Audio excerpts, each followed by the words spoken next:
Even though this isn't going to be as bad as I'm building up to be in my head, since we're not going to get into the part that's that stressful. I hope you're ready for this one.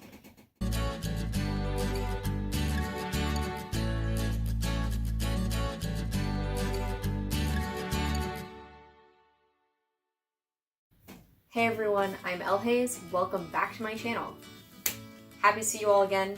Look at this consistency. I'm just really on top of it right now. We'll see how long that'll last. Anyway, today I wanted to talk of two. Clearly I already can't speak. Today I wanted to talk to you about why I left a career or job in the business end of the music industry in order to pursue the music industry. I know that sounds really convoluted and doesn't entirely make sense just said like that, but promise it will. By the end of this, it'll make sense. So, to give you some background, I started off in the music industry in high school. I'd been interning, even though that you can't really call it that at that point in my life since it was high school. I was interning at a local music venue, and I had started my own group called the Hear My Voice Movement, which was a non-profit organization, not technically an organization, but we'll call it that would raise money through concerts to donate to causes that had to do with suicide prevention and bullying. That helped get me involved more with music in my local scene. I met a lot of local artists and bands, became friends with many of them. That's how I got my foot in the door. I started to work with artists, managing them from a young age. I ended up doing an internship with Live Nation. I interned with Billboard. I ended up working for an agency as my first job out of college. So I've been in the music industry to an extent throughout high school, college, and now after college. I managed artists in college as well.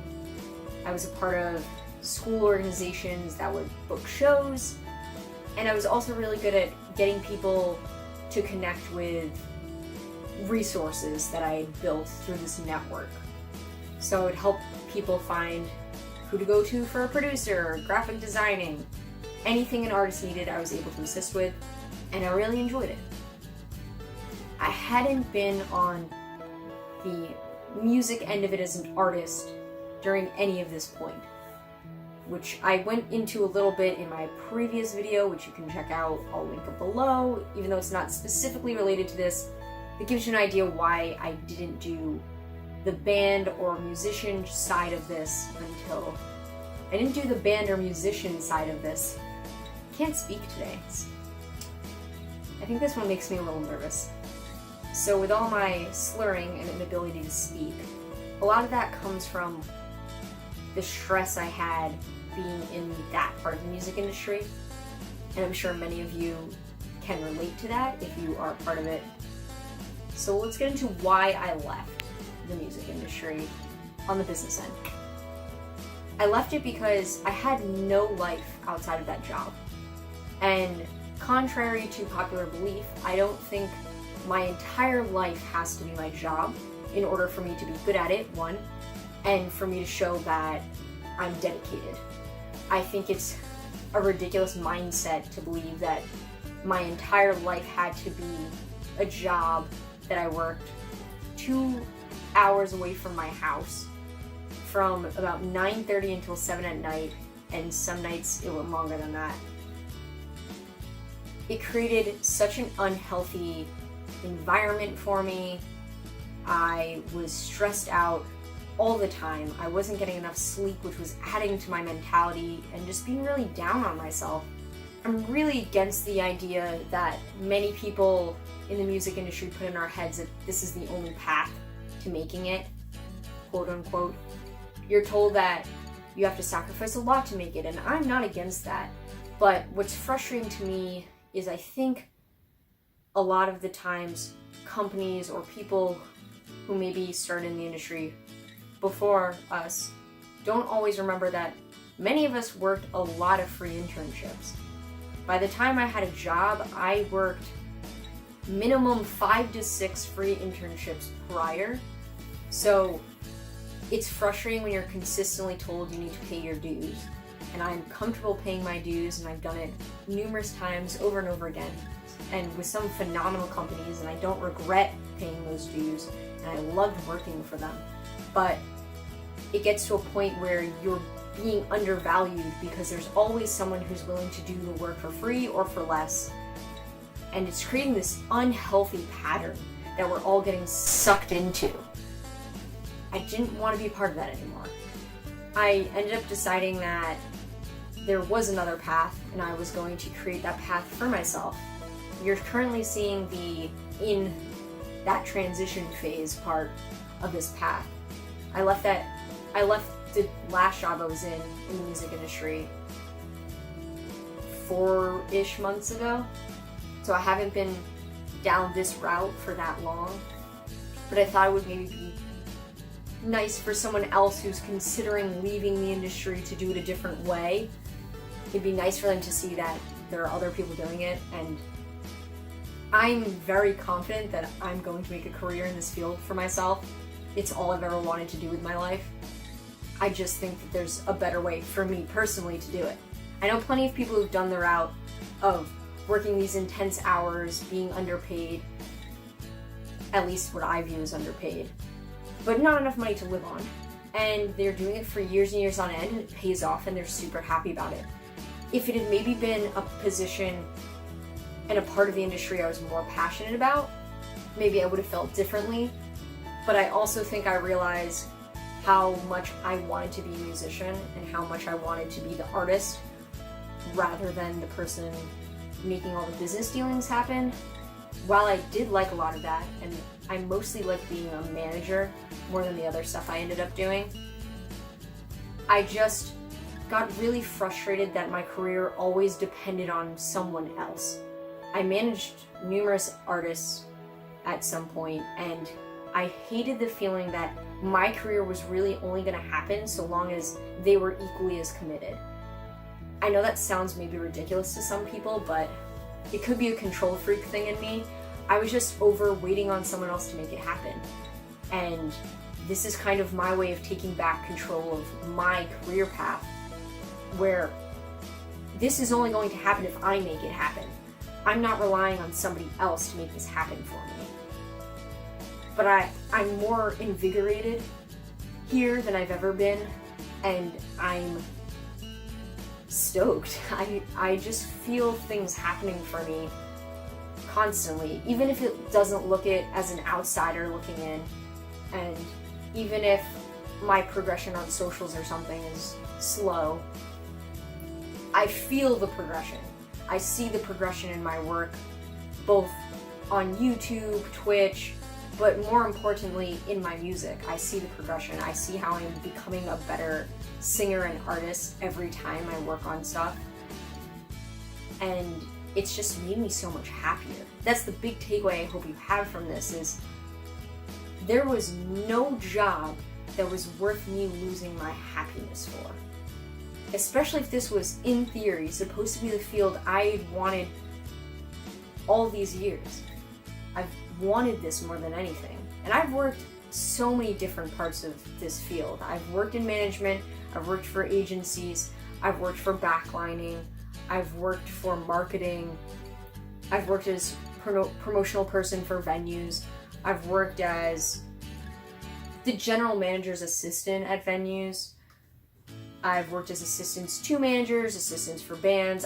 I've done a nice range of stuff that I feel comfortable saying that I know what I'm supposed to be doing and I know what's going to make me happy. And for a long time, I let outside variables that had to do with the job I was at make me feel less than. It made me feel like I wasn't cut out for this. And with all the years I've put into this, I know I am. I know nothing's going to stop me from making this happen. I'm excited to see the next steps for my music. And more importantly, I'm so much happier. I just feel more in control of where my life is headed. And that's a major thing for me. I'm not going to rely on anyone else.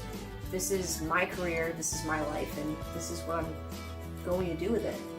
So right now, to make all of this happen, I'm currently working as a temp, as a receptionist / admin assistant for a company.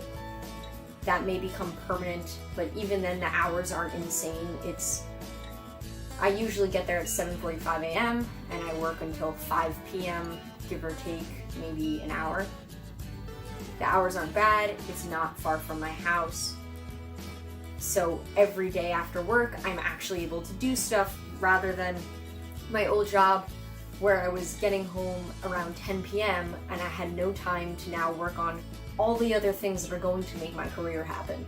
I felt like my life was in limbo and it was put on pause so that I could pursue what I thought was the only way to make a career happen.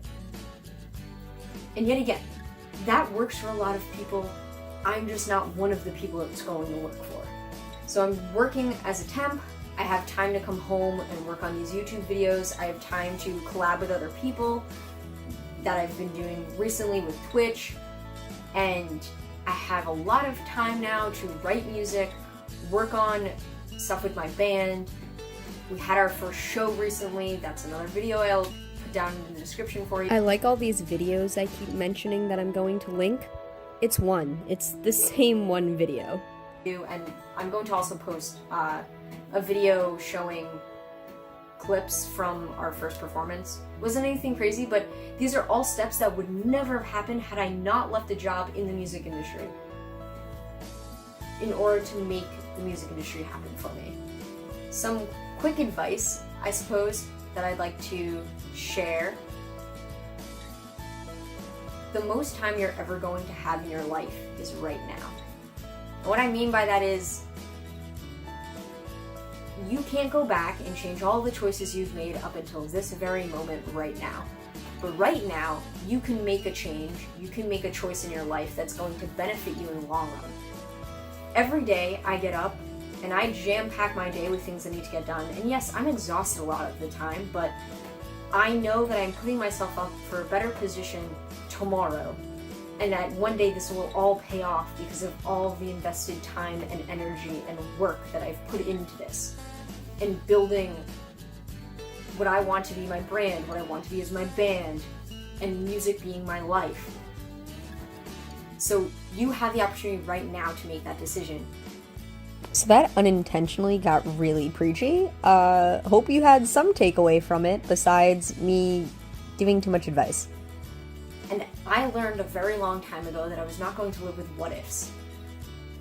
And I've lived by that my whole life pretty much.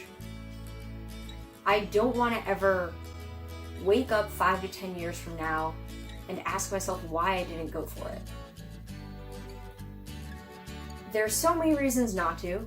There's so many times I've been told that I'm not cut out for it. And I've been told that I am. I've had plenty of support, and I have plenty of people who weren't as supportive, I suppose. But I don't really care either side. I mean, it's nice to have the support, but at the end of the day, I'm doing this for me, and I'm doing this for nobody else, so that I am proud of what I've accomplished, or at the very least, I'm proud that I gave it my all. And lastly, we're all on our own path, and I think we sometimes forget that. Sometime I'll do a video on kind of how college went for me, because I took a year off, and I explained that a little bit in a previous video, but not really why I took a year off. Either way, I think we sometimes feel like we're competing with others, and that we're in a race to the finish line, or we look and we see someone younger than us who's gone further than us in a career path, and we're envious, but we also then feel bad about ourselves. And I realized, why? I'm competing with me. I'm competing with yesterday's me. As long as I am further in my life or career path or where I want to be, as long as I'm moving forward each day, that's a win. Nobody else's path changes mine. I hope you liked this video. Little little more serious, I guess, but I don't really know what I'm doing with my hands here. You'd think I'm trying to take flight or something. to document kind of my journey through the music industry, and hopefully I'll be there when it pans out. Thanks guys, see you in the next video.